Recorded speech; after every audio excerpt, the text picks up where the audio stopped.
सभी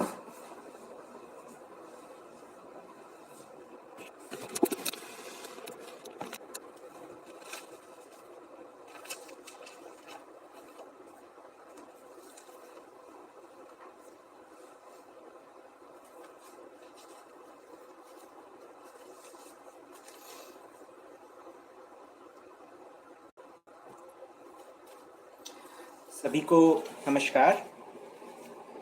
आज हम डे 14 है जब से हमने इस कार्यक्रम को शुरू किया। तो आज अमरकंटक से अम्बा दीदी की विशेष प्रस्तुति का शेड्यूल था, लेकिन कल हम जब शाम को ड्राई रन टेस्टिंग कर रहे थे तो पाया कि वहाँ पे सिग्नल काफ़ी वीक है। तो अब हम कुछ जुगाड़ कर रहे हैं जिससे उसको किसी प्रकार से चालू कर सकें। तो जैसे ही वो ठीक होगा तो हम उसको जल्दी से जल्दी उस कार्यक्रम को, विशेष प्रस्तुति की अम्बा दीदी को हम लोग प्रसारित करेंगे। तो आज जो डे 14 है, तो अभी तक के जो प्रयास हैं उसके लिए और जो प्रगति है उस सब के लिए मैं आपके ये प्रति बहुत आभारी हूँ, और सभी प्रबोधक जनों के प्रति और सभी अध्ययनार्थियों के प्रति। वास्तविकता तो यही है, हम सभी अध्ययनार्थी ही हैं और साथ ही में एक दूसरे के साथ में जो इतना समझ में आया है साथ में शेयर कर रहे हैं, ताकि एक दूसरे की गति बढ़ सके, है ना। जैसे क्लास में 10 बच्चे हों तो एक दूसरे को जिसको जो समझ में आया बताता है, तो सभी लोगों की उसमें प्रगति होती है।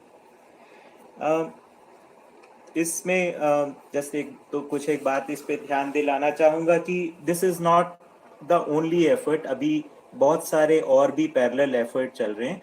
तो this is one among many efforts, है ना। ये बहुत सारे जो इंटरनेट के ऊपर जो प्रयास चल रहे हैं मध्यस्थ दर्शन के अध्ययन कराने के, उनमें से एक प्रयास ये भी है ना। जैसे मैं सुनता हूँ रायपुर में सभी के बारे में तो मुझे पता भी नहीं है। रायपुर में है नीति जैन कर रही हैं, गौरी बहन कर रही हैं, उसके अलावा भी और कई प्रयास हैं वहाँ पे। दिल्ली में, हापुड़ में, गुजरात में, आंध्र प्रदेश में प्रदीप जी। इस प्रकार से बहुत सारे लोकल मीटिंग्स हैं जो इस समय का सदुपयोग करने के लिए, लॉकडाउन के समय का सदुपयोग करने के लिए ये कार्यक्रम चल रहे हैं, और कुछ तो इससे पहले भी ये चलते ही रहे थे। तो ये इंटरनेट के प्लेटफॉर्म को का सदुपयोग इस प्रकार से चल रहा है। इसमें से मैं आप सभी को एनकरेज करूँगा कि जहाँ भी आपको मतलब अपने आसपास में हैं उसको ज्वाइन किया जा सकता है, और ऐसे इस प्रकार से अपने साथियों के साथ में जुड़े रहा जा सकता है। तो हमेशा की तरह यदि इस प्रस्तुति से संबंधित कोई प्रश्न हैं तो आप उनको टेलीग्राम पर भेज सकते हैं, जिनको हम आफ्टरनून सेशन में उत्तरित करने का प्रयास कर सकते हैं। एक आध और बात कहना चाहूँगा कि ये जो इंटरनेट बेस्ड प्लेटफॉर्म्स हैं, ये कोई इन पर्सन मीटिंग्स, डायलॉग्स, मतलब साथ साथ मिलने का और बातचीत करने का, और ये जो वर्कशॉप होती हैं, जो शिविर होते हैं, ये उनका रिप्लेसमेंट नहीं है ना। तो बल्कि ये इट बिल्ड्स ऑन इट, ये उस आधार, जो आधार बना है उसके ऊपर ये इसको खड़ा हुआ है, और साथ ही में जो वो चल रहे हैं उसको सपोर्ट करता है ना। तो मतलब ये साथ परस्पर मिलने की आवश्यकता तो साथ सामने मिलने की बनी ही हुई है, और बहुत कुछ हम लोग सीखते हैं जब साथ में शिविर में रहते हैं और व्यवहार का अभ्यास करते हैं, श्रम का अभ्यास करते हैं, तो उसका कोई रिप्लेसमेंट नहीं है। लेकिन ये जो हम कर रहे हैं इस प्रकार से, इसकी भी कुछ उपयोगिता है।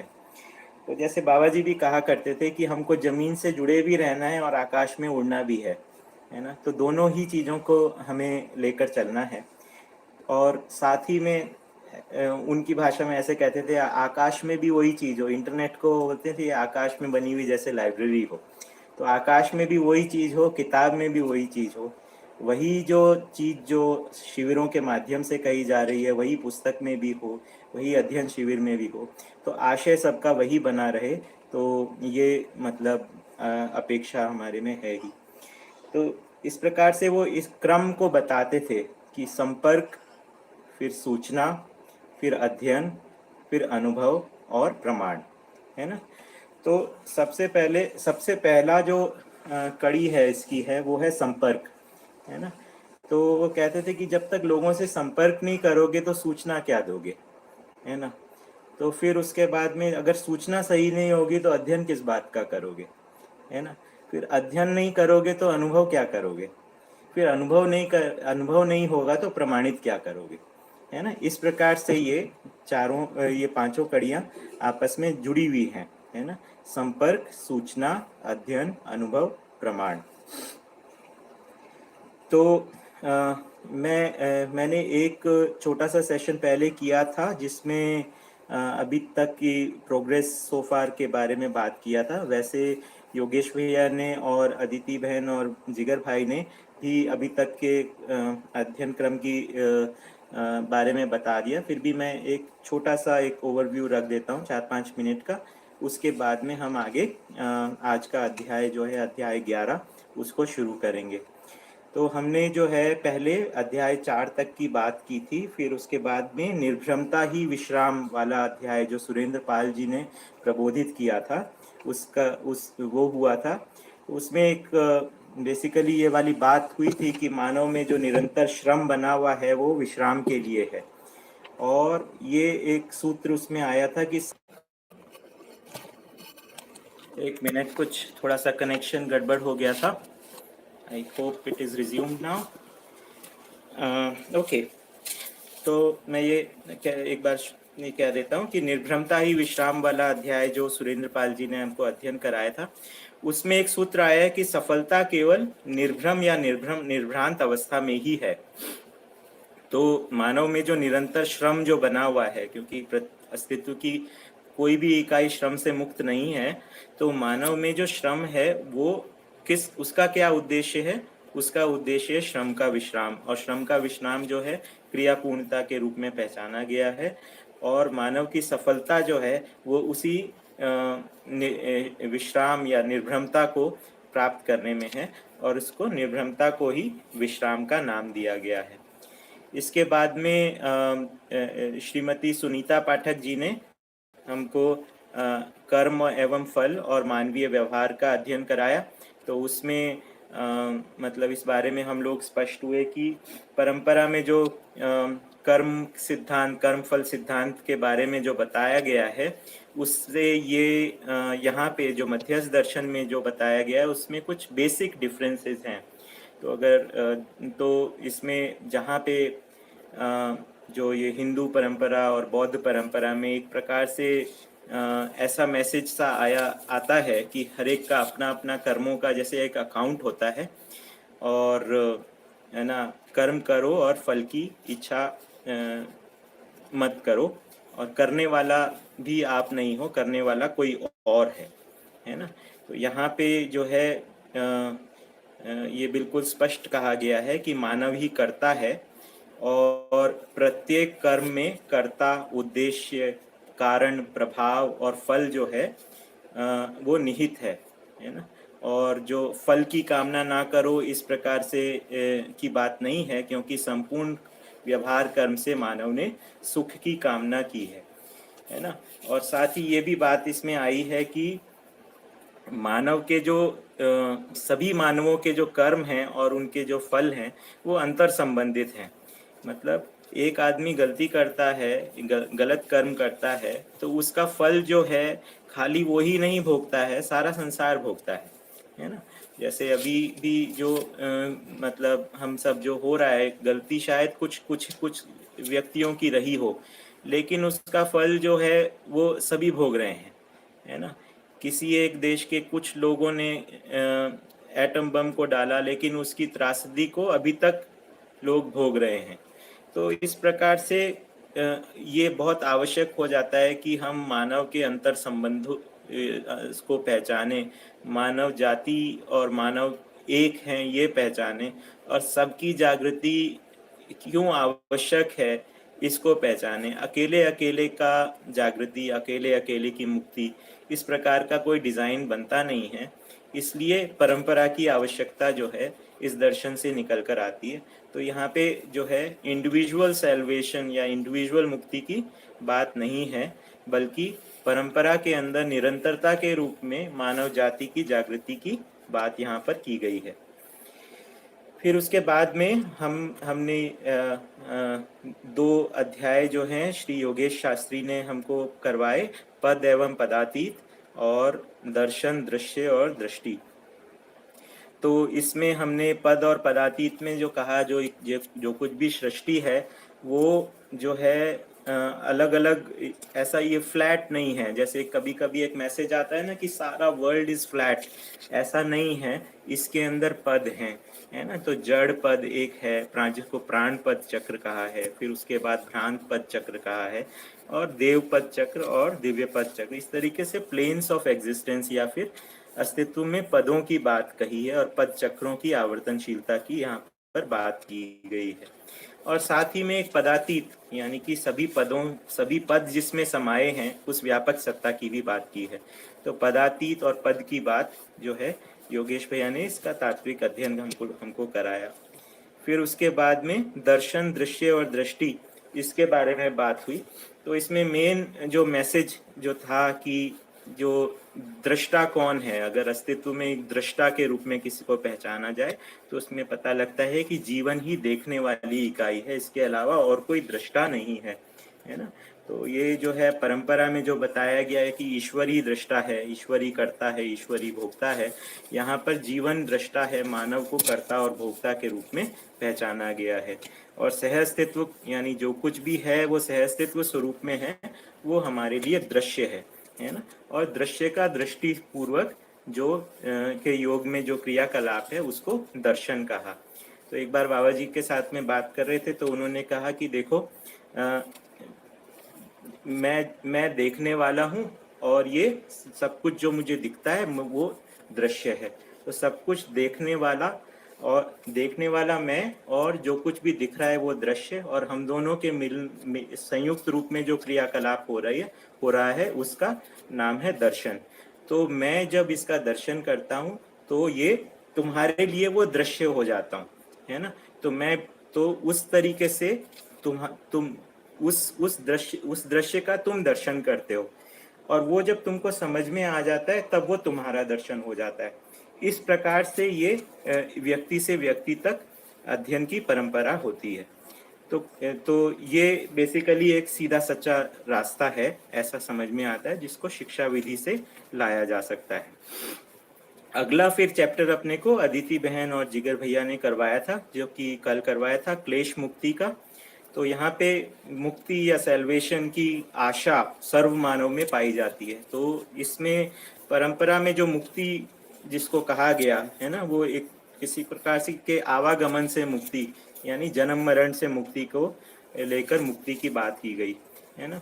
यहाँ पर जो है वो भ्रम मुक्ति की बात की गई है। भ्रम मुक्ति से क्लेश मुक्ति, क्लेश मुक्ति से जागृति प्रमाण की बात यहाँ पर की गई है। तो बेसिकली भ्रम मुक्ति होती है, उसके साथ में क्लेश मुक्ति होती है। क्लेश मुक्ति, क्लेश का मतलब है कि हर तरीके का कॉन्फ्लिक्ट, किसी भी तरीके की संसार को क्लेश स्वरूप जो है परंपरा में बताया गया, यहाँ पर संसार को व्यवस्था के स्वरूप में बताया गया कि हमारे भ्रम से ही हम संसार को क्लेश स्वरूप देख रहे हैं, जबकि वास्तव में संसार अपने आप में एक व्यवस्था है, और हम स्वयं व्यवस्था स्वरूप में जीकर उस व्यवस्था में भागीदारी कर सकते हैं। तो आगे जो है हम अब अध्याय 11 को लेंगे। तो बेसिकली इसमें ये जो अध्याय है वो योग के बारे में है। तो परंपरा में जो योग कहा जाता है, या आजकल मॉडर्न तरीके से देखें तो योगा कहते हैं, और उसको एक तरीके की एक्सरसाइज और व्यायाम को ही हम मतलब योग मानने लगे हैं। लेकिन जो योग का जो मौलिक ग्रंथ जो लिखा गया वो पतंजलि ने लिखा, और उन्होंने जो बताया कि योग को परंपरा में चित्त की वृत्तियों को निरोध करने के रूप में पहचाना गया है ना। तो वहाँ पर तो इस प्रकार से पतंजलि योग सूत्र में कहा योग चित्त चित्त वृत्ति निरोध, यानी कि हमें अपनी विचार प्रवृत्तियों मन और इच्छाओं को नियंत्रित करना है, कंट्रोल करना है। और उसके लिए के रूप में या अष्टांग योग की बात की गई, यम नियम आसन प्राणायाम प्रत्याहार धारणा ध्यान समाधि, है ना। इस प्रकार से ये एक सिस्टमेटिक रास्ता बताया गया अपनी चित्त की वृत्तियों का निरोध करने के रूप में। और मोक्ष मोक्ष रहा और विचार शून्यता के रूप में रहा। तो कुल मिला के एक अपनी विचारों में एक प्रकार से निरोध करना या उनको रोकना के रूप में योग को पहचाना गया। तो जबकि यहाँ पर और जबकि ये जो विचार और जो इच्छा और क्रिया कार्यक्रम है वो एक प्रकार से मानव में चेष्टा बनी हुई है, तो ये एक चेष्टा से मुक्त होने का प्रयास एक प्रकार से दिखाई देता है ना। तो इसके ऊपर बहुत कमेंट करना तो नहीं बनेगा, बट मुझे ऐसा लगता है कि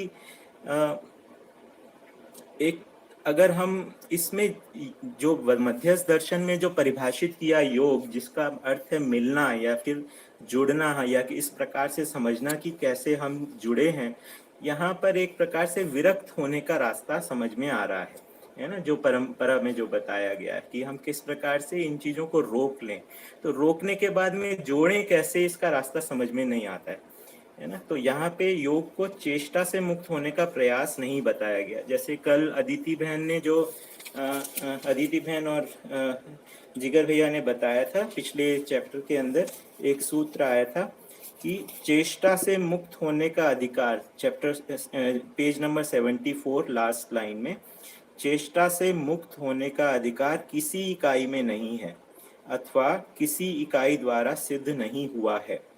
इसलिए चेष्टा से मुक्ति के प्रयास को अकर्मण्यता, आलस्य एवं प्रमादात्मक दोष निरूपित किया है ना। तो ये योग जो है वो चेष्टा से मुक्त होने के लिए नहीं है, योग जो है वो मिलन के रूप में है। ये हम आगे इस अध्याय में इसको पढ़ेंगे। दूसरी बात जो योग से जुड़ी हुई है वो है ध्यान या मेडिटेशन, जिसके नाम से, जिसमें बहुत कुछ आजकल संसार में चल रहा है ना। तो ये यहाँ पर मध्यस्थ दर्शन में इसको कैसे पहचाना गया है और क्या क्या कहा गया है, तो इसमें भी यहाँ पर भी ध्यान देने की बात की गई है। तो बाबा जी इस बारे में कहते हैं कि अध्ययन के लिए ध्यान देना होता है, अनुभव के बाद ध्यान बना रहता है ना। इस रूप से ध्यान की आवश्यकता को उन्होंने कहा है कि अध्ययन के लिए ध्यान देना होता है। ध्यान देना होता है मतलब अपने मन को लगाना होता है, यानी जो बात कही जा रही है उसको ध्यान से सुनना होता है। फिर उसके बाद में जो सुनी गई बात है उसके ऊपर सोचना होता है, निष्कर्ष निकालने होते हैं, तो उसके लिए उसको कहा ध्यान देना होता है। तो मेडिटेशन का अर्थ यहाँ पे इस प्रकार से परिभाषित हो जाता है। इसको एक प्रकार से आंशिक ध्यान भी कह सकते हैं, या फोकस या अटेंशन को भी इसको कहा जा सकता है। तो ऐसे वो बाबा जी इस बात को कहते थे कि मन जो है हमारा, उसको एक साथ 3 दिशाओं में काम करने का अधिकार है। मतलब एक ही समय में हमारा मन जो है वो 3 दिशाओं में दौड़ता रहता है। तो अभी भी हम देखते ही हैं, हम किसी बात को सुन रहे होते हैं तो पूरा अटेंटिवली कितना सुन रहे हैं, ये बात पे थोड़ा प्रश्न मार्क रहता है। हम लोग इधर सुन भी रहे हैं, साथ में कुछ और भी काम चल रहा है, साथ में कुछ पढ़ भी रहे हैं, तो इस तरीके से हमारा ध्यान या मन जो है वो बंटा रहता है, क्योंकि ये मन का अधिकार है एक साथ तीनों दिशाओं में काम करने का, 3 दिशाओं में काम करने का।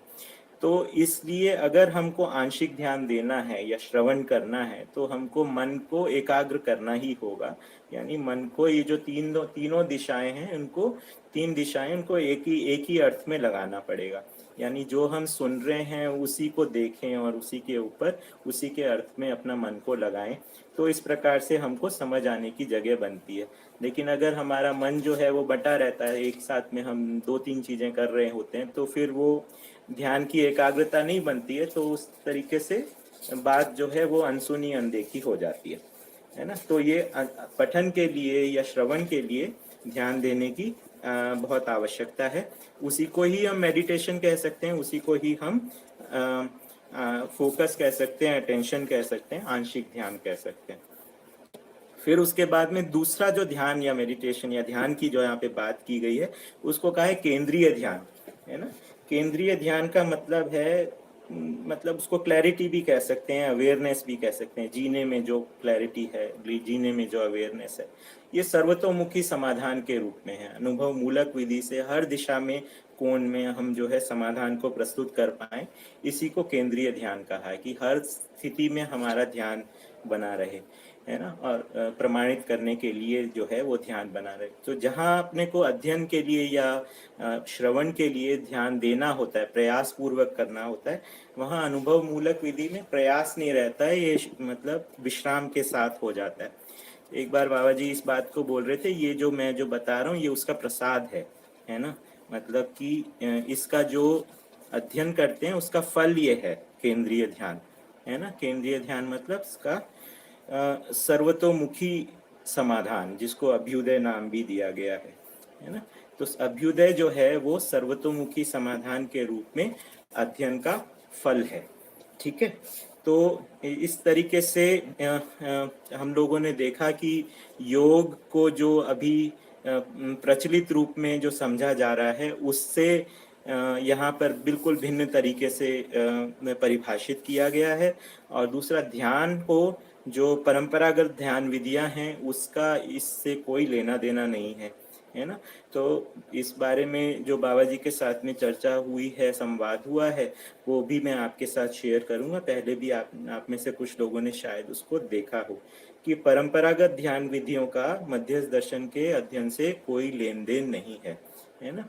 इस प्रकार से इसका रखा गया है। और जो योग, देखिए इस बारे में ये भी आवश्यक है इस बात को करने का कि परंपरा का इसमें कोई आलोचना नहीं है। अगर बाबा जी को देखें तो उन्होंने जो परंपरा में बताई गई योग साधना विधियां हैं उन्हीं के ऊपर ही चलकर जो है वो समाधि तक पहुंचे, है ना। तो समाधि तक जो है वो उन्हीं विधियों से, जो परंपरा में जो बताया गया उसी विधियों से पहुंचे। लेकिन जो ये अध्ययन विधि है वो जो परंपरागत विधि से जो साधना और ध्यान की जो विधियां हैं वो विधि नहीं है। तो इसमें जो है, जो समाधि पर पहुंचने के बाद में समाधि का जो संयम में उन्होंने मूल्यांकन किया, उससे जो अस्तित्व में उनको अध्ययन हुआ वो हमको जो है वो अध्ययन कराया जा रहा है। तो जिस विधि से हमें अध्ययन कराया जा रहा है उसमें समाधि को बाईपास किया गया है ना। यानी कि इस विधि में जो संयम की जो उपलब्धि है उसको सीधे सीधे कल्पनाशीलता के प्रयोग द्वारा हम समझ सकते हैं, शिक्षा विधि से समझ सकते हैं। तो बाबा जी का हमेशा ये बात का जोर रहा कि लोग जो हैं साधना से जो साधना करने वालों का खूब सम्मान हुआ है संसार में, लेकिन साधना की उपलब्धि जो है वो संसार में पहुंचनी चाहिए। खाली हम लोगों को साधना की तरफ धकेलते रहें तो ये इस प्रकार से काम नहीं चलेगा, है ना। साधना से उपलब्धि जो हुआ है, उनको क्या उपलब्धि हुआ है, अस्तित्व में अध्ययन हुआ, अनुभव हुआ, तो ये साधना की उपलब्धि हुई। अब इस उपलब्धि को किस प्रकार से संसार में पहुंचाया जाए, तो उसका लगा कि अभी संसार में सहज रूप से आदमी में कल्पनाशीलता है ही, उस कल्पनाशीलता को प्रयोग करके ध्यान दिया जा सकता है, सुना जा सकता है, समझा जा सकता है, जिससे अध्ययन पूर्वक साक्षात्कार तक पहुंचा जा सकता है।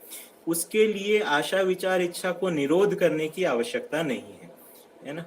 तो इस पर एक बार बाबा जी के साथ में चर्चा में उनसे पूछा, देखिए आपका तो क्या है, आपने क्लीन स्लेट कर लिया, हमारे पास में तो हम संसार में रहते हैं, हमारे पास 10 तरीके की काम है, विचार हैं, ऐसे में हमारा ध्यान की क्वालिटी क्या होगी, है ना। मतलब हम किस तरीके से, कैसे इस बात पे विश्वास करें कि हमको भी आपको जिस सूक्ष्मता से अध्ययन हुआ है वैसे हमको हो पाएगा, है ना। तो उन्होंने कहा कि तुम लोगों के पास में जो जिज्ञासा है वो समाधि का भी बाप है ना। उन्होंने अपने तरीके से इस बात को रखा। तो बेसिकली जिज्ञासा से हम संयम की जो उपलब्धि है उसको अपनी कल्पनाशीलता के प्रयोग के द्वारा अध्ययन कर सकते हैं। इस बात का बेसिकली, ये इस बात का बेसिक प्रेमाइस है, ये जिस पर हम लोग चल रहे हैं।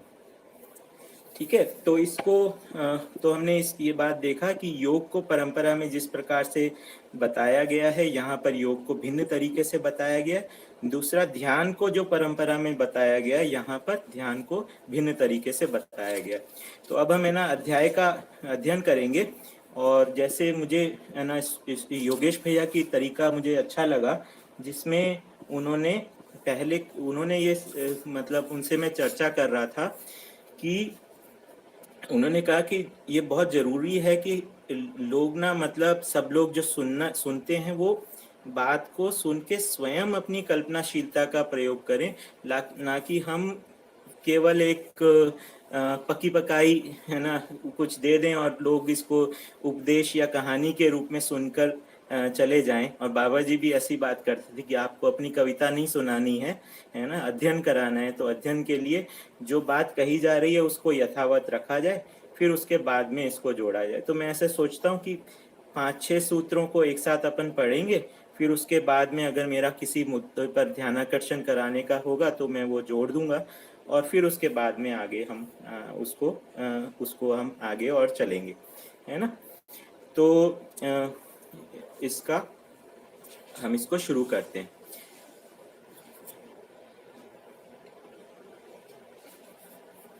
तो अध्याय 11, योग।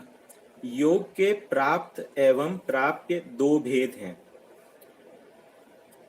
जो प्राप्य है उसमें आसक्ति ही संपूर्ण योग संयोग वियोग का कारण है।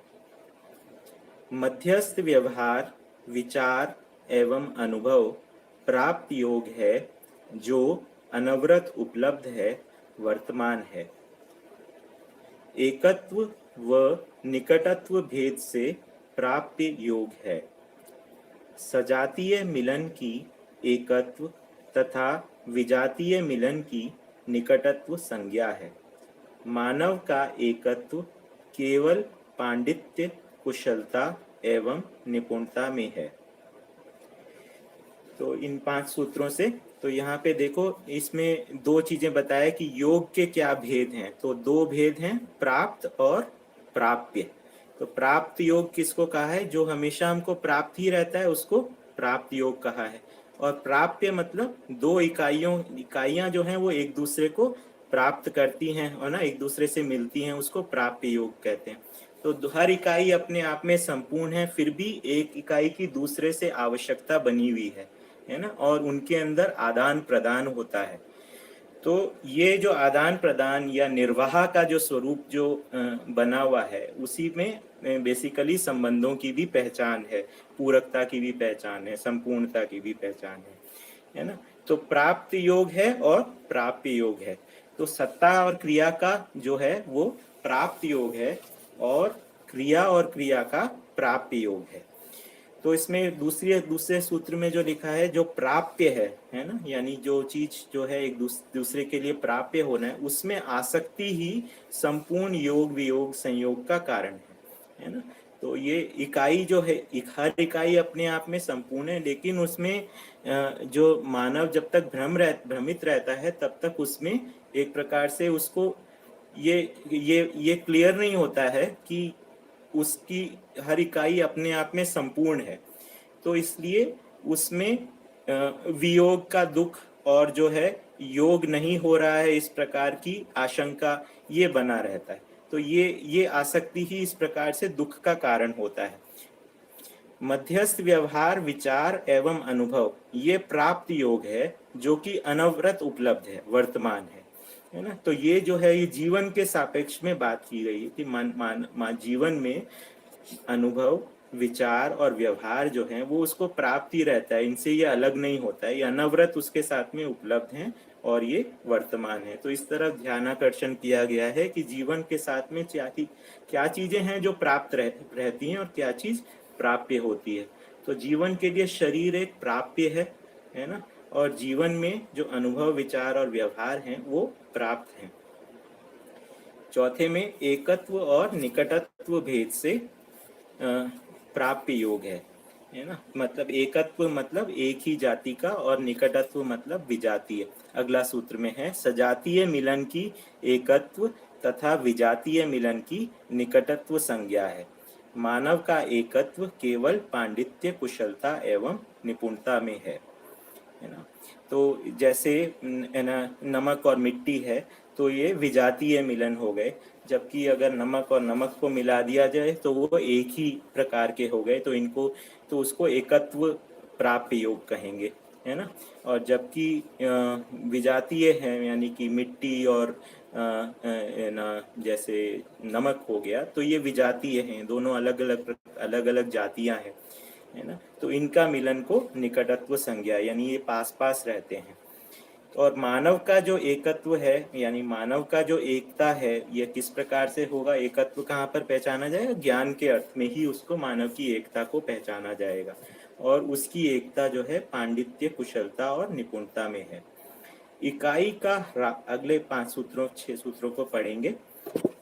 इकाई का ह्रास व विकास प्राप्य योग पर ही है। विकासवादी योग की सुयोग तथा ह्रासवादी योग की कुयोग संज्ञा है। न्याय एवं धर्म सम्मत विचार व व्यवहार संपन्न एवं सत्यानुभूति सहित मानव जागृत या विकसित, न्याय एवं धर्म सम्मत विचार व व्यवहार संपन्न अर्ध विकसित, न्याय सम्मत विचार व व्यवहार संपन्न मानव अल्प विकसित प्रगति, तथा अन्यायासक्त विचार तथा व्यवहार संपन्न मानव ह्रास की ओर गतिमान है, जो पशु मानव व राक्षस मानव के रूप में गण्य है।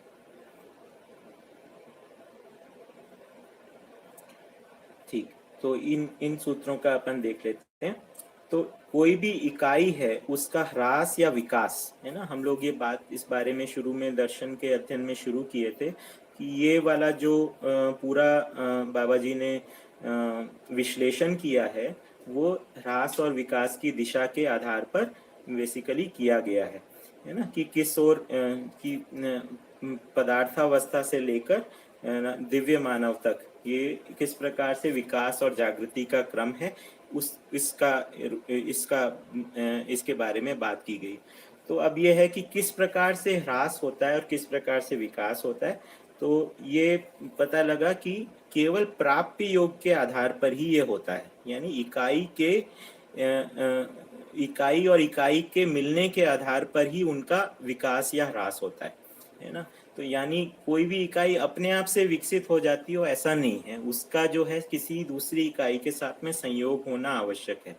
तो आप देखेंगे अध्ययन भी है वो केवल अपने आप में नहीं होता है, उसके लिए अध्यापक का योग आवश्यक है, प्राप्य योग आवश्यक है, सानिध्य आवश्यक है ना, और उसके साथ में ही वो बेसिकली अध्ययन संभव हो पाता है। तो इकाई का विकास भी और ह्रास भी, ये दोनों तो संगति का असर होता है, इस बारे में सत्यापन है।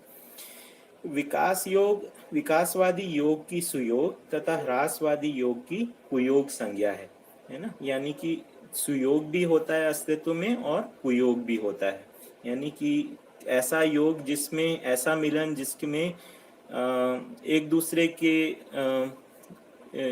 की प्रगति के बारे में बात ना हो, जबकि ह्रास की बात हो उसको कुयोग कहा है, और एक दूसरे की जागृति के बारे में बात हो तो उसको विकासवादी योग या सुयोग या उभय सुकृति का नाम भी कई जगह एक जगह दिया है, उभय सुकृति और उभय दुष्कृति, इस तरीके से उसका नाम कहीं दिया है।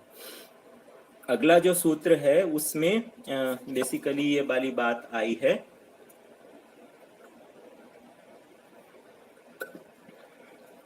कि देखिए पूरा जो विकास का जो क्रम है, वो मानव का जो विकास का जो क्रम है उसको आपको कहीं ना कहीं एक जगह पे रेफरेंस करना पड़ेगा।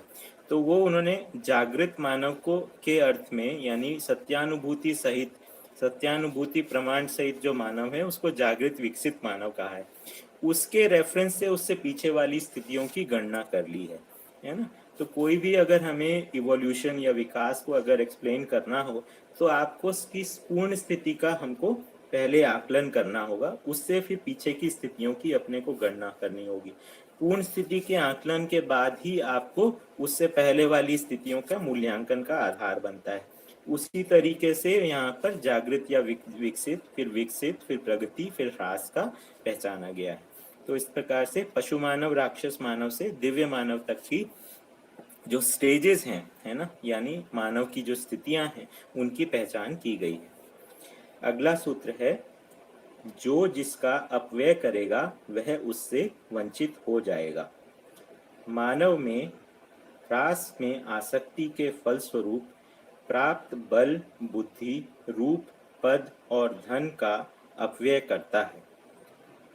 जड़ पक्ष को वरीय मान लेना ही ह्रास है। मानव के लिए आवश्यकीय नियम मानवीयता का संरक्षण ही है, जो न्याय एवं समाधान है, जिसके पालन से स्वर्गीयता का प्रसव है। इसके विपरीत मानव के लिए अनावश्यकीय नियम मानवीयता का शोषण ही है, जो अन्याय है, जिसमें विवशता से नारकीयता का प्रसव होता है। तो एक छोटा सा सूत्र यहाँ पे दिया, जो जिसका अपव्यय करेगा वो उससे वंचित हो जाएगा, है ना। इसका हम देखते ही हैं कि तो यहाँ पे बताया कि मानव में ना 5 विभूतियां हैं, जो अगले सूत्र में बताया गया है, रूप, पद, बल, धन और बुद्धि, है ना। तो रूप तो बिल्कुल क्लियर ही है, शरीर अपना एक रूप होता ही है ना। उसके अलावा पद जो है वो हमारा जो भी सामाजिक रूप से हमें पद मिलता है या व्यवस्था में जो पद मिलता है वो है। धन जो है जो संपत्ति है और जो हमारे पास में वस्तुएं हैं उस रूप में है ना। तो रूप और बल जो है वो बेसिकली फिजिकल माइट या कोई भी हमारे पास में ताकत है जो पद के आधार पे भी हमें मिली है दूसरों को नियंत्रण करने के रूप में। तो इस रूप में है ना हर मानव के पास में कोई ना ये इन 5 विभूतियों का कुछ ना कुछ स्वरूप बना होता है ना। और साथ में बुद्धि। तो ये जो हैं, ये जो 5 विभूतियां हैं, वो अपने मानव अपनी समझ या समझ में कमी उनके अनुसार उनका उपयोग या दुरुपयोग करता है। तो इसमें से जो है रूप, पद, बल और धन, इनका जो है दुरुपयोग भी हो जाता है अगर समझना हो तो। दुरुपयोग ही होता है अगर समझना हो तो। और अगर समझ होती है, यानी जब बुद्धि के अंदर वस्तु होती है या बोध होता है, तो उसके साथ में मानव अपने रूप, पद, धन और बल का भी सदुपयोग और सद्व्यय करता है ना। तो उस अगर सद्व्यय नहीं होता है, यानी सत्य के अर्थ में व्यय नहीं होता है, तो अपव्यय ही होता है। और अपव्यय होता है तो जैसा पिछले सूत्र में लिखा है, जो जिसका अपव्यय करेगा वो उससे वंचित हो जाएगा, है ना। तो जैसे हमने अपने किसी भी चीज का हम अपव्यय करते हैं तो उससे वो वंचित होने की जगह में हम पहुंचते ही हैं, है ना। और इसमें आगे लिखा है, तो मानव के लिए आवश्यकीय नियम मानवीयता का संरक्षण ही है, जो न्याय एवं समाधान है, जिसके पालन से स्वर्गीयता का प्रसव है ना। स्वर्गीयता मतलब एक सुखद स्थिति से नाम है, सुखद यानी सुखपूर्वक जीने की स्थिति है, उसका प्रसव यानी उसका उद्गम है। इसके विपरीत मानव के लिए अनावश्यकीय नियम जो है वो मानवीयता का शोषण ही है, जो कि अन्याय है, जिससे विवशता से नारकीयता का प्रसव होता है। नारकीयता मतलब जो इसमें स्वर्ग और नर्क की परिभाषा जो है वो भिन्न तरीके से दी गई है। जो परंपरा में जो स्वर्ग और नर्क जो बताया गया है उससे ये भिन्न तरीके से बात की है। जीने में ही स्वर्ग और जीने में ही नर्क की बात की गई है। अगर स्वर्ग जैसे उन्होंने जो मंगल कामना की कि भूमि स्वर्ग हो, उसका अर्थ क्या है? नित्य शुभ का उदय हो, है ना। तो अगर स्वर्गीयता का स्वरूप धरती पर स्थापित होता है तो नारकीयता का स्वरूप जो है वो समाप्त होता है। तो अभी जो है जैसी स्थितियां बनी हुई हैं धरती पे, लोग अस्वस्थ हो रहे हैं, मानव जाति के बने रहने पर प्रश्न चिन्ह लग गया है ना, धरती के बीमार होने का, ये है, इसी को ही हमने धरती को नर्क बना दिया, है ना। अभी उसके स्थान पे धरती को स्वर्ग बनाने के लिए भी संभावना है। तो मानव से ही वो संभावना का उदय हो सकता है। मानव के अलावा और किसी से ये संभावना का उदय नहीं हो सकता। ठीक है। तो मानव के जागृत होने से ही धरती स्वर्ग बन सकती है। मानव को हटा दें और फिर भी धरती स्वर्ग बन जाए, ऐसा भी नहीं हो सकता। मतलब ऐसा हो जाए कि पूरी मानव जाति का विनाश हो जाए तो ये धरती स्वर्ग हो जाएगी, ऐसा संभव नहीं है। मानव के धरती के स्वर्ग होने के लिए दृष्टापद का प्रमाण होना आवश्यक है। मानव जो है वो इस धरती का ही प्रोजेक्शन है ना। इस धरती से जो पदार्थावस्था, प्राणावस्था, जीवावस्था के बाद में मानव का प्रोजेक्शन हुआ है, और ये सब चीजें यांत्रिक विधि से व्यवस्था में हैं जो बाकी मनुष्यतर प्रकृति है। और मानव प्रकृति जो है वो निर्णय पूर्वक यानी समझदारी पूर्वक जो है जब वो व्यवस्था में होती है तब धरती पे स्वर्गीयता की स्थापना होती है। तब मानव अपना जो उसका पद है उसमें वो आसीन हो पाता है, उसके योग्य बन पाता है और उसके अनुसार जी पाता है ना। इस प्रकार से बेसिकली उसका जो एक अपेक्षा है कि that human being will be the custodian of the rest of the nature, वो सभी जो है शेष अवस्थाएं हैं उनकी संरक्षण की जिम्मेदारी लेगा। तो मानव के अलावा और किसी को ये जिम्मेदारी लेने वाली जो बात है ये जानवरों में नहीं है, पेड़ पौधों में नहीं है, और जो मिट्टी पत्थर में नहीं है। तो जिम्मेदारी की जो बात है वो मानव में ही है, उसकी संभावना। और जिम्मेदारी लेने की बात जो है वो ईश्वरवाद से नहीं आती है, जहाँ पे लगता है कि ईश्वर ही सभी चीज़ों के लिए जिम्मेदार है ना। हमें हमारी कोई जिम्मेदारी नहीं है। और उसी तरीके से भौतिकवादी विधि में भी जिम्मेदारी की बात आती नहीं है ना। तो जिम्मेदारी लेने की बात ये मध्यस्थ दर्शन में कहा कि मानव ही को ही जिम्मेदारी लेने की आवश्यकता है। और जिम्मेदारी लेने के लिए उसको पहले मूल में समझदारी और ईमानदारी होना आवश्यक है। बिना समझदारी और ईमानदारी के जिम्मेदारी का मतलब कुछ निकलता नहीं है। और जिम्मेदारी लेने के बाद जिम्मेदारी के अनुसार भागीदारी करने की बात रहती है। आगे के सूत्रों को पढ़ेंगे। असंग्रह, समाधान, समृद्धि, इसमें ब्रैकेट होना चाहिए, असंग्रह, समाधान, समृद्धि ब्रैकेट में, स्नेह, विद्या, निराभिमानता या सरलता, अभय एवं वाणी संयम से युक्त विचार मात्र से वैचारिक स्वर्गीयता की, स्वनारी स्वपुरुष तथा स्वधन एवं दयापूर्ण व्यवहार से व्यवहारिक सुख अथवा व्यवहारिक स्वर्गीयता की उपलब्धियां हैं। यही सर्व मानव के लिए आवश्यकीय नियम है। इसके विपरीत संग्रह, द्वेष, अविद्या, अभिमान या दिखावा, भय तथा वाणी की असंयमता से युक्त विचार से वैचारिक नारकीयता तथा पर नारी, पर पुरुष, पर धन एवं पर पीड़ारत कार्य एवं व्यवहार से व्यवहारिक क्लेशों से पीड़ित होना होता है। तो इसमें ना बौद्धिक नियमों की बात की गई है। तो मानव के लिए बौद्धिक नियम क्या है? असंग्रह, स्नेह, विद्या, सरलता, अभय, है ना। ये 5 रूप में बेसिकली बौद्धिक नियमों की बात की गई है। ये बौद्धिक नियमों से वैचारिक स्वर्गीयता है ना, एक हमारा विचार में भी एक स्वर्गीयता होता है। तो आदमी का 2 हम देखते ही हैं लोक होते हैं, एक तो हमारा जो विचार का लोक होता है और एक जो है जो भौतिक जो हम कार्य व्यवहार करते हैं उनका लोक होता है। और ये भी हम जानते हैं जो हमारे विचार का जो स्वरूप होता है उसी को ही हम अपने फिजिकल वर्ल्ड के अंदर उसको साकार करते हैं, उसको मैटीरियलाइज करते हैं।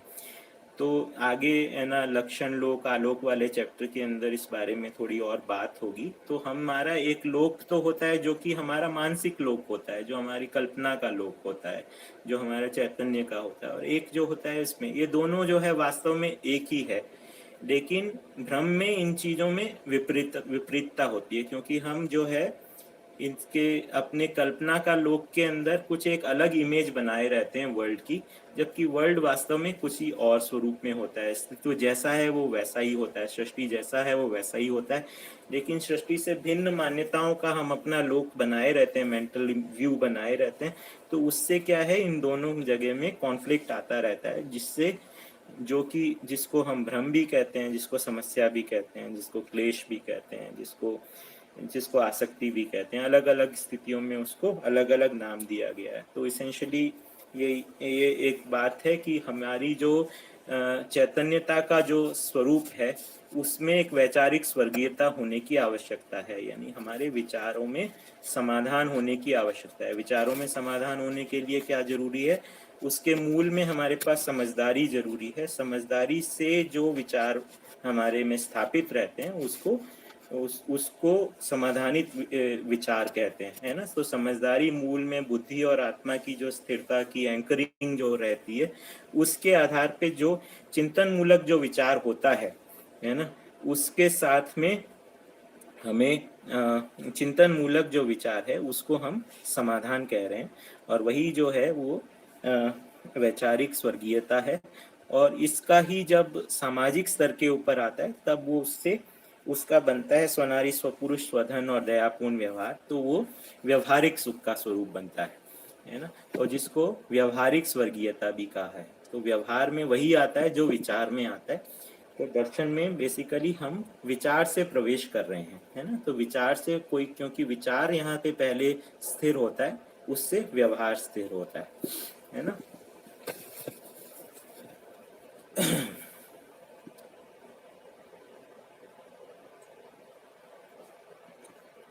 अगले 4-5 सूत्र पढ़ते हैं।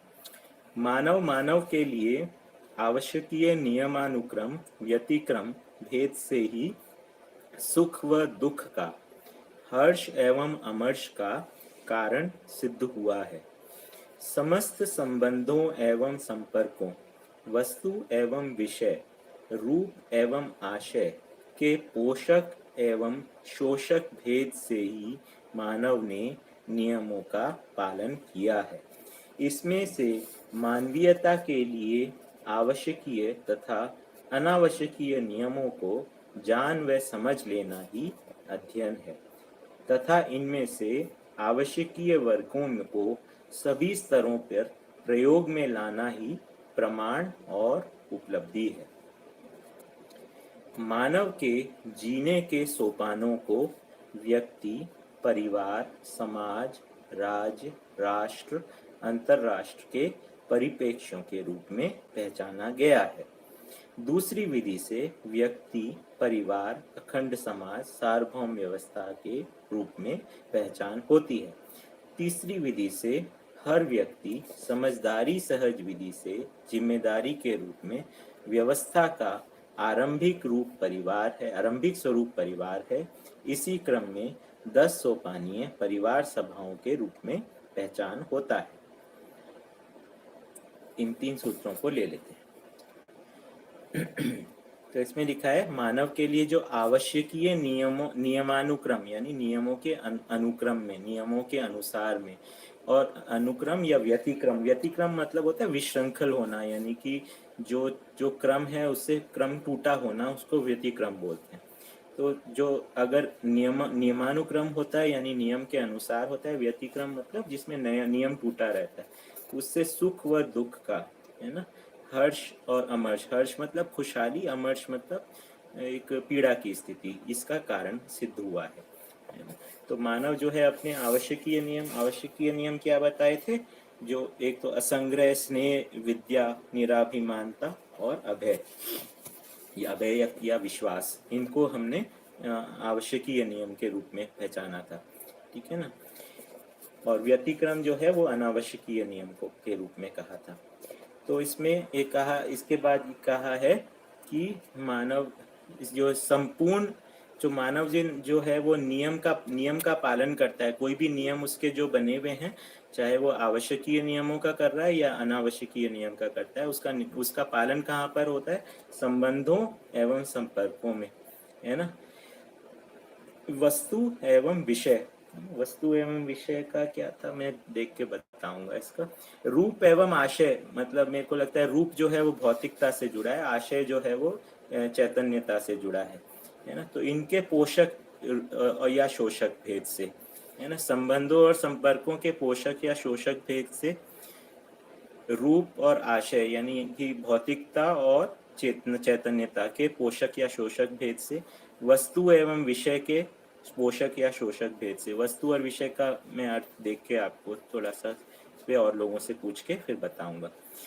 फिर उसके बाद में मानवीयता के लिए आवश्यकीय या अनावश्यकीय नियमों को जान समझ लेना ही अध्ययन है, और जो आवश्यकीय नियम है उनको हर स्तर के ऊपर प्रयोग में लाना ही प्रमाण और उपलब्धि है। अब प्रमाण और उपलब्धि को किन क्या स्तर हैं, है ना, इसके बारे में पता लगा है। तो इसमें लगा कि मुख्यतः 5 स्तरों की बात जो है दर्शन में की गई है, जिसमें मानव की आइडेंटिटी की एक तरीके से पहचान है कि व्यक्ति, परिवार, समाज, राष्ट्र और अंतरराष्ट्र, ये 5 रूप में। इसको किसी जगह पे 4 में भी बताया, किसी जगह 6 में भी, पर बेसिकली इन 5 रूप में मेनली जो आगे हमने मध्यस्थ दर्शन के मूल तत्वों में पढ़ा था, वो 5 रूप में परिभाषित किया गया है: व्यक्ति, परिवार, समाज, राष्ट्र और अंतरराष्ट्र। इन 5 स्तरों के ऊपर मानव की पहचान है। तो व्यक्ति, एक मानव जो है, एक तो उसकी एक व्यक्ति के रूप में पहचान है, फिर उसके बाद में वो परिवार का एक सदस्य है ना।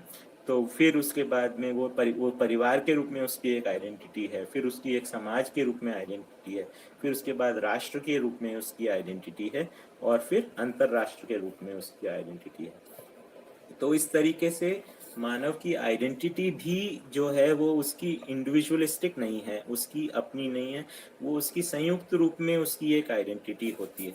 यानी हमारी पहचान हम केवल इकाई के रूप में, मानव के रूप में, इंडिविजुअल के रूप में हम सीमित नहीं कर दे रहे हैं।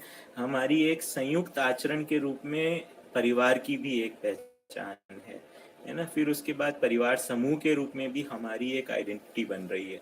तो उसमें इस प्रकार से हर स्तर के ऊपर एक आइडेंटिटी जो है वो हमारी बन रही है, जिसको हमें, जिसके स्वरूप का हमें पहचान करना है।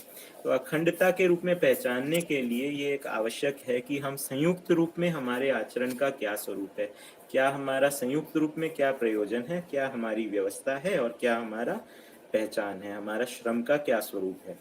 तो ये एक बेसिकली व्यवस्था के सूत्रों की यहाँ पर बात की गई है। अगला पढ़ेंगे, मानव के लिए आवश्यकीय नियम ही, एक मिनट,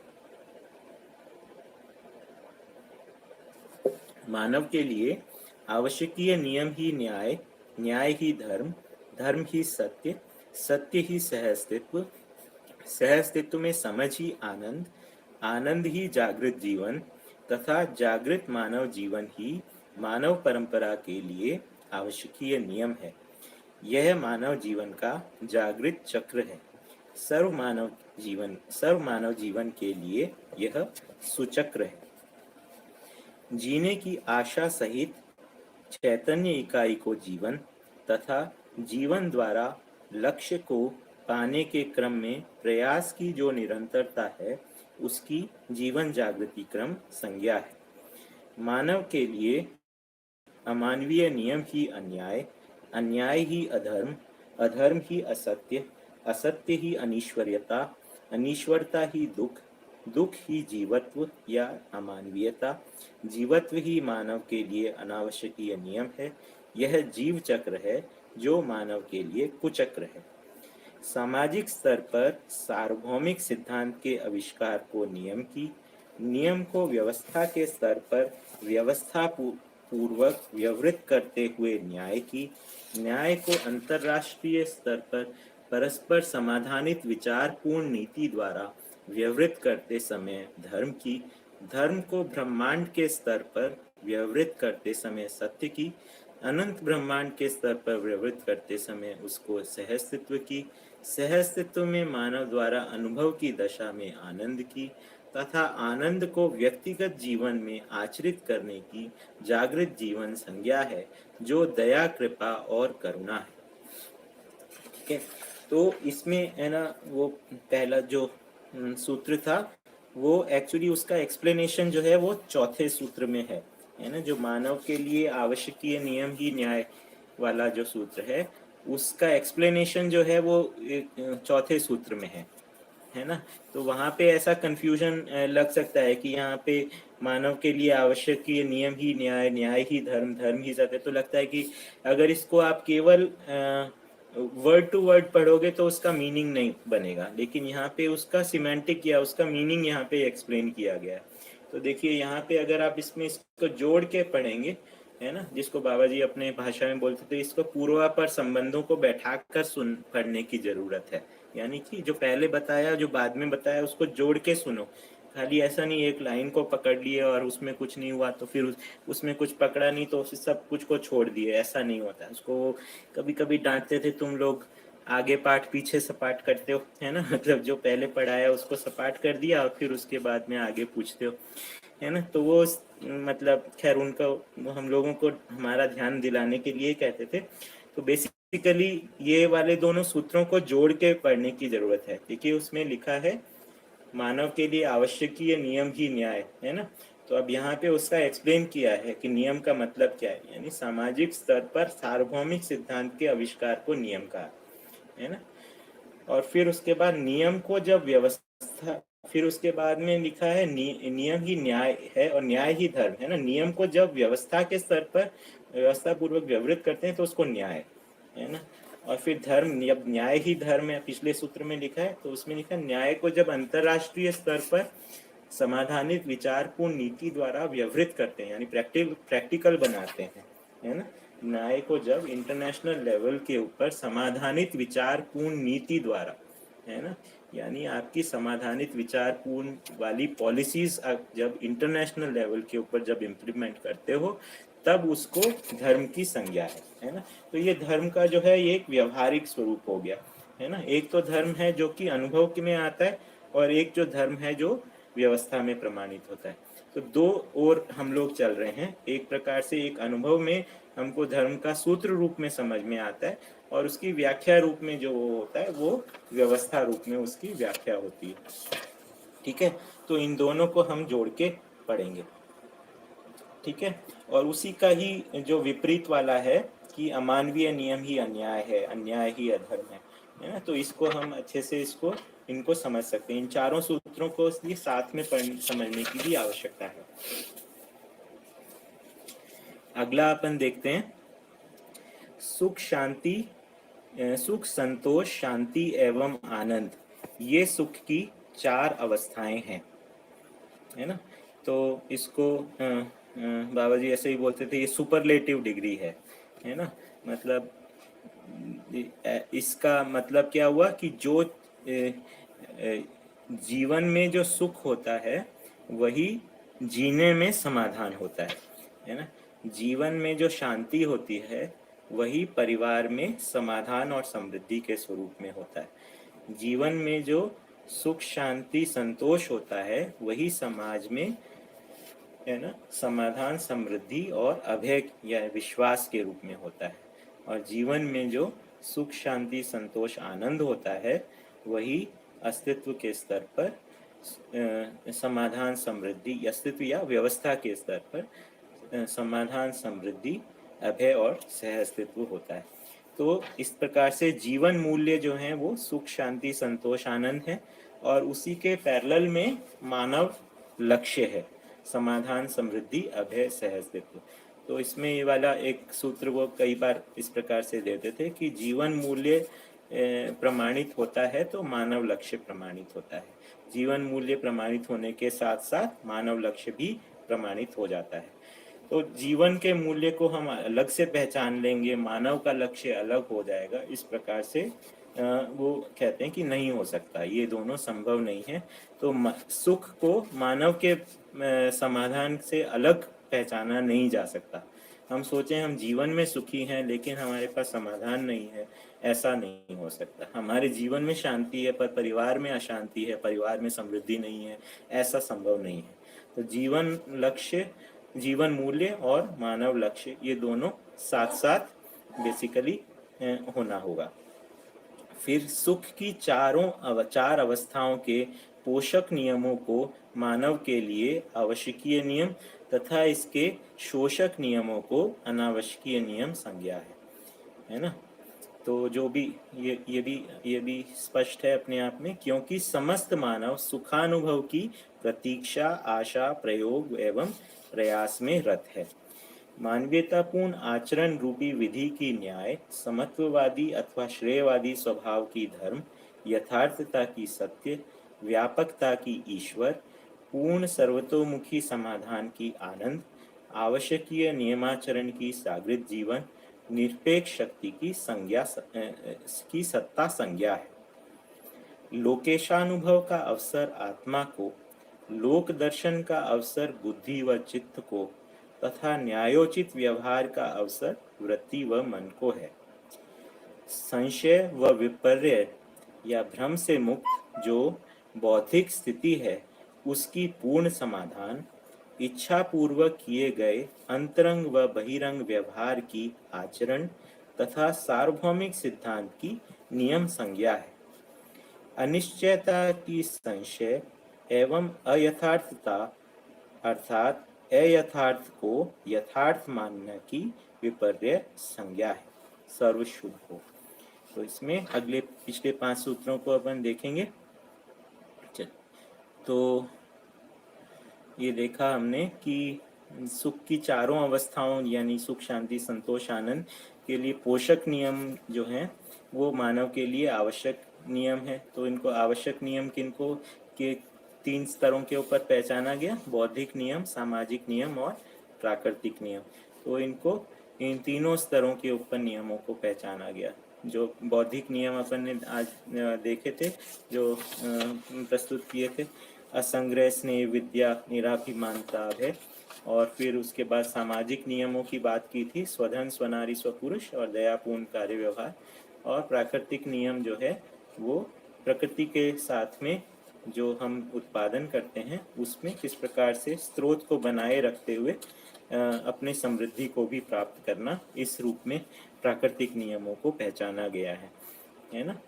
तो इस प्रकार से जो ये मानव के लिए आवश्यकीय नियम है ना, यही नियम बेसिकली फिर संविधान के रूप में भी स्पष्ट होते हैं, है ना। तो इनको और इनके जो शोषक नियम है वो ही अनावश्यकीय नियम है।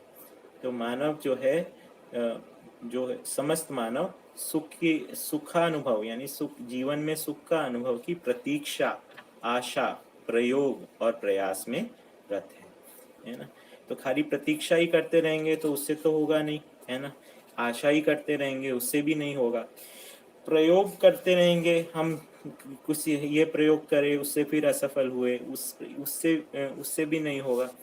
इसमें क्या है, इस पे बाबा जी ने कहा कि है ना, मतलब कितना प्रयोग करोगे, अब कब तक प्रयोग करोगे। तो उन्होंने कहा कि शिक्षा जो है वो प्रयोग की वस्तु नहीं है ना। शिक्षा एक पद्धति है। शिक्षा में जो चीज सिद्ध कर ली गई है उसको सीधे सीधे अपने को अपनाना है। पद्धति मतलब एक स्टेप बाय स्टेप प्रोसेस को फॉलो करना। अगर कोई चीज पा ली गई है फिर उसके बाद उसके साथ एक्सपेरिमेंट करने की क्या जरूरत है ना। तो एक्सपेरिमेंट मतलब छेड़छाड़ करने से बेसिकली कोई हम करते नहीं है। तो सत्य के साथ एक्सपेरिमेंट नहीं किया जाते, है ना। तो there is no need to experiment with truth. Truth को केवल समझा जाता है, सत्य को केवल समझा जाता है और उसको जिया जाता है ना। तो मानव जो है वो सत्य के साथ में सत्य को समझ के उसको प्रमाणित कर सकता है। फिर उसके बाद में आगे कुछ परिभाषाएं दी गई हैं, न्याय की, धर्म की, सत्य की, ईश्वर की, आनंद की, जागृत जीवन की और सत्ता की। उससे हम परिचित ही हैं, ये इसलिए उनको ये बेसिकली पुनः ध्यान आकर्षण के लिए यहाँ पर बताया गया है ना। फिर उसके बाद में जीवन के जो स्तर हैं उसमें किस स्तर के ऊपर क्या क्रिया होती है, इस प्रकार से बात की गई। तो लोकेशानुभव, लोकेश मतलब व्यापक सत्ता, व्यापक सत्ता में अनुभव का अवसर जो है वो आत्मा को है। लोक दर्शन है ना, लोक मतलब संसार या जगत या व्यवस्था के रूप में, लोक दर्शन मतलब व्यवस्था के रूप में कैसे ये संसार है, इसका अवसर जो है वो बुद्धि और चित्त को है ना। क्योंकि साक्षात्कार और बोध जो है वो चित्त और बुद्धि में ही होता है। फिर उसके बाद में जो न्यायोचित, न्याय के लिए जो उचित है उसके व्यवहार का अवसर वृत्ति और मन को है। है ना, क्योंकि जो व्यवहार जो करते हैं उसके साथ में संवेदनाएं जुड़ती ही हैं। तो ये इस प्रकार से है ना, न्याय का व्यवहार का जो अवसर है वो न्याय का व्यवहार का जो अवसर है वो वृत्ति और मन का है ना। फिर उसके बाद में संशय और विपर्य, है ना, इसको भ्रम से मुक्त जो स्थिति है उसको बहुत बहुत पूर्ण समाधान कहा। और अंतरंग और बहिरंग व्यवहार, यानी कि अंतरंग किसको कहते हैं, जो कि जीवन के अंतर्गत है उसको अंतरंग, और जो बहिरंग जो कि संवेदना के द्वारा, शरीर के द्वारा जो प्रकट हो रहा है उसको बहिरंग कह रहे हैं, है ना। तो इसको आचरण कह रहे हैं, और सार्वभौमिक सिद्धांत की नियम संज्ञा है। ठीक है। और फिर आगे अनिश्चयता की संशय एवं अयथार्थता या को यथार्थ मानना की विपर्य या भ्रम संज्ञा है। तो आई थिंक हम लोग इस अध्याय को अभी यहाँ पर पूरा हुआ ये मानेंगे। मुझे आशा है कि हम लोग साथ में पढ़े, इससे कुछ स्पष्टता बनी। इस पर जो आपने यहाँ पे चैट हिस्ट्री में जो प्रश्न हैं मैं उनका उत्तर देने का प्रयास करूँगा। मैं ऐसा सोच रहा हूँ कि आज आफ्टरनून सेशन का बजाय कि क्वेश्चन आंसर के, मैं उन प्रश्नों के उत्तर टेलीग्राम पे ही दे देता हूँ, और हम ये वाला आफ्टरनून का जो सेशन है वो अजय भैया की विशेष प्रस्तुति हो जाए। उनकी मुझे लगता है वो हमारे लिए ज़्यादा सार्थक रहेगा, उससे दोनों चीज़ें भी हो जाएंगी।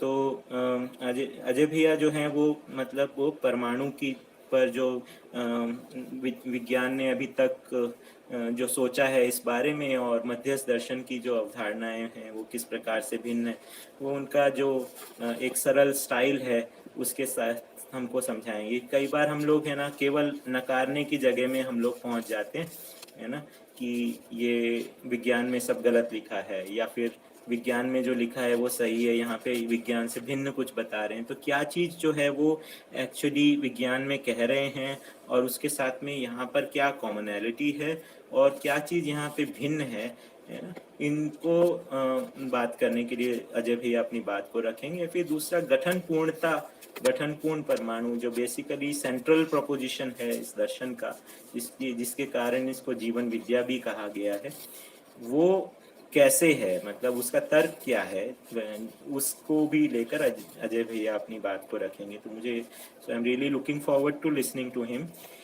एक और अच्छी बात हुई कि कल जो है सुबह अपने मामा जी का विशेष प्रस्तुति होगी, है ना। मामा जी से मेरी बात हुई, मामा जी यानी पद्मश्री भारत भूषण त्यागी जी, जो सोम भैया के भी मामा जी हैं, फिर हम लोग सभी लोग उनको मामा जी ही कहते हैं। और उनके पास में हम लोग गए भी थे और उनसे फ़ोन पर बात हुई, जैसे मैंने आपको पिछली बार भी बताया था। तो अब वहाँ पर जुगाड़ हो गया है, और ऐसी जगह भी उन्होंने ढूंढ ली है जहाँ पे नेटवर्क ठीक ठाक आता है। होपफुली वहाँ पे अच्छे से हम ट्रांसमिशन कर पाएंगे। तो कल उनका विशेष प्रस्तुति रहेगी, और फिर अम्बा दीदी की भी एक विशेष प्रस्तुति, हम लोग उसके लिए कुछ जुगाड़ कर रहे हैं। तो आई लेट यू नो कि कब ये उसका संयोग बनता है ना। होपफुली हम वो प्रॉब्लम को आज या कल तक उसको सुलझा लेंगे। ठीक है। तो थोड़ा सा चेंजेस हैं अपने शेड्यूल के अंदर, बिकॉज विशेष प्रस्तुतियों को अकोमोडेट करने के लिए। तो उसके बाद में श्रवण शुक्ला जी का है मेरे ख्याल से अगला टर्न, तो वो लेंगे, मैं उनसे बात करूंगा, है ना। So thank you so much, और फिर उसके बाद में फिर से मिलेंगे। बहुत धन्यवाद। सी यू लेटर, बाय बाय।